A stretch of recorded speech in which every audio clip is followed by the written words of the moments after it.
everyone, just a quick video to show you all 4 glamours I made inspired by the 4 raid bosses of Pandaemonium Abyssos.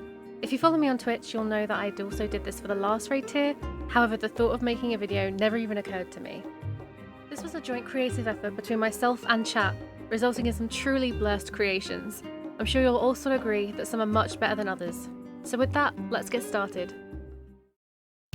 First off is our hangry friend, the Proto-Carbuncle. I relate to this not-so-little guy a lot, and thinking about it, the fight could have easily been an advertisement for Snickers. I actually found this the easiest to put together, and it's definitely my favourite out of the 4 that I've made. The set is available to summoners, and is only one item that might be difficult to get if you're a newer player, but it's easily substituted or removed altogether. For the head, we have the Virtue Caller's Horn in Dalamud Red dye.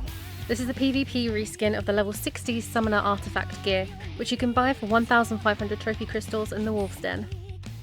The chest piece is the Hanish Wool Autumn shirt in turquoise green dye. You can craft this or buy it from the market board. The hands are the werewolf arms in turquoise green dye and are available from the Final Fantasy XIV online store. You might already have them if you took part in the 2017 All Saints Wake event. On my legs I have hempen tights, again in turquoise green dye. You can buy these from the vendor in each of the main city states. There's a couple of variations of this, but I believe they all dye the same and are very inexpensive. For feet, we again have an item from the werewolf set from the event in 2017, in the same dye as before. I liked the idea of wearing an earring, so I picked the Wayfarer's cuff, which may prove difficult if you haven't finished Endwalker yet. Luckily though, leaving it out has no effect on the overall look of this glamour. So when I set out to make these outfits, I originally wanted them for either one class or any class. Last tier, the glamour I made was available to all classes, but this tier it doesn't seem to have been possible.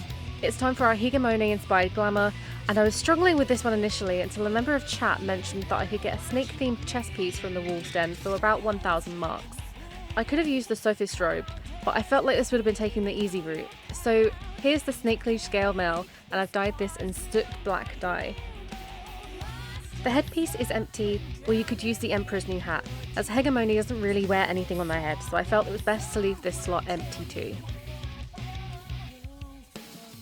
I couldn't really find any suitable long sleeve pieces of gear for the arms, so I've left these as the full snails undyed, and you can get these from the Yananta tribal quests in Stormblood. Let me know if you have any other suggestions of what I could have used though. To try and tie back to the robe-like theme, I used the Far Eastern Noble's petticoat in soot black. This comes as part of the set from the Final Fantasy XIV online store, and there are some other variations that you could probably get to use instead of this. And finally, the boots are the Sophist boots, undyed, and there are no accessories for this glamour piece. It's time for the 7th circle, Abyssos. This outfit is available for casters level 50 and up, and also has some race-locked gear.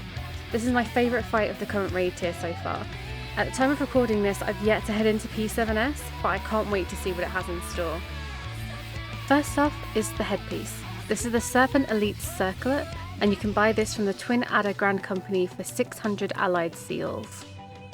Onto the body piece, this is the starter gear for female Aura in bone white dye. It's available to purchase in each of the main city states, just in case you've thrown it away. The arms are also from the Virtue Caller set, available from the Wolf's Den for 1,500 seals and is in bone white dye. The legs are again the hempen tights in bone white dye. Honestly though, you could leave these out if you really wanted to. I just wanted the little bit of extra coverage at the back here. For the feet, we have the 2B boots in the same dye as the rest of the outfit. You can get this from an outfit coffer at the end of the Copied Factory Alliance raid in Shadowbringers.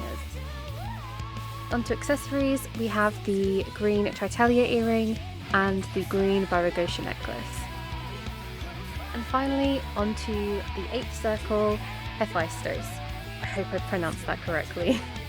Okay, I won't lie, I struggled with this one, and I definitely think it's the weakest of them all. That being said, I'd still love to know what you guys think. The headpiece is the Succubus horns. You can get these from the Gold Saucer for 24,000 MGP.